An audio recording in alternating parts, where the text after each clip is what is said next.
President Trump says the U.S. could take the oil in Iran and seize Kharg Island, the country's main oil export terminal, while also signaling that regime change has already happened in Iran.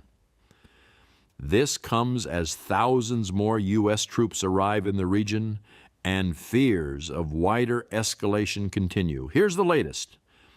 In an interview with the Financial Times, Trump said, taking Iran's oil is one of his favorite ideas and suggested the U.S. could easily capture Kharg Island, a small but critical hub off Iran's coast that handles most of the country's oil exports.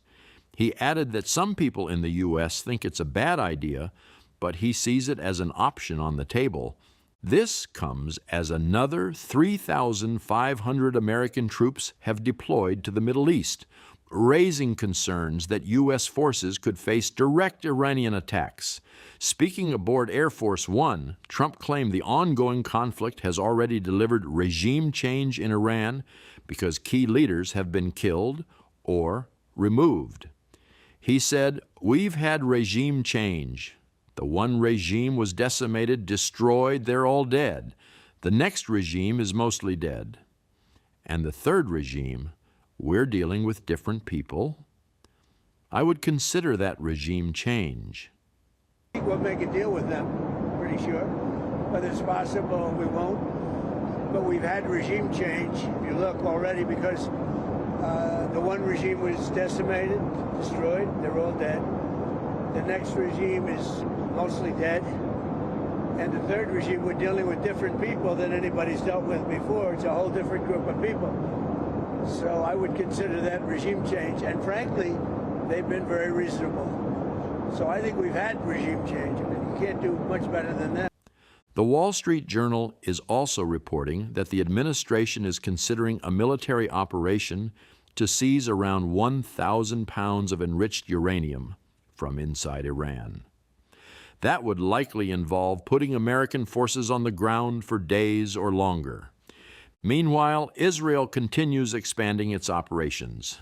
Prime Minister Benjamin Netanyahu ordered the military to push further into southern Lebanon to create what he calls a larger security buffer zone against Hezbollah. I said we would change the face of the Middle East, and we did it. In Lebanon, I've instructed the military to expand the existing security strip in order to finally thwart the threat of invasion and to keep missile fire away from our borders. Israeli strikes have targeted areas in Lebanon and Iran, including electricity infrastructure near Tehran, causing power outages. In southern Israel, an industrial park was hit by Iranian missiles, and there are reports of dozens of drones and missiles fired across the region.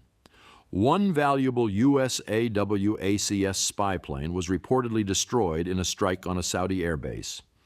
From where I'm sitting, the situation feels increasingly complex. On one hand, Trump is talking about possible deals and regime change as already achieved. On the other, we're seeing more troops heading in, talk of seizing territory and resources, and both sides continuing strikes. It's hard not to notice how quickly the rhetoric can shift from threats to hints of negotiation, yet the fighting and risks keep growing. Iran has warned that any attempt to attack its coast or islands would lead to mining sea lanes across the Gulf, which could expand the conflict dramatically. Israeli officials say they are widening operations to neutralize threats, while Lebanese authorities report over 1,000 civilians killed and more than 1 million displaced. This remains a fast-moving and high-stakes situation with serious implications for the region and global energy markets. We'll keep following developments closely, including any reactions from Tehran or further details from the White House.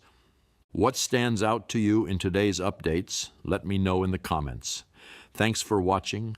Stay tuned.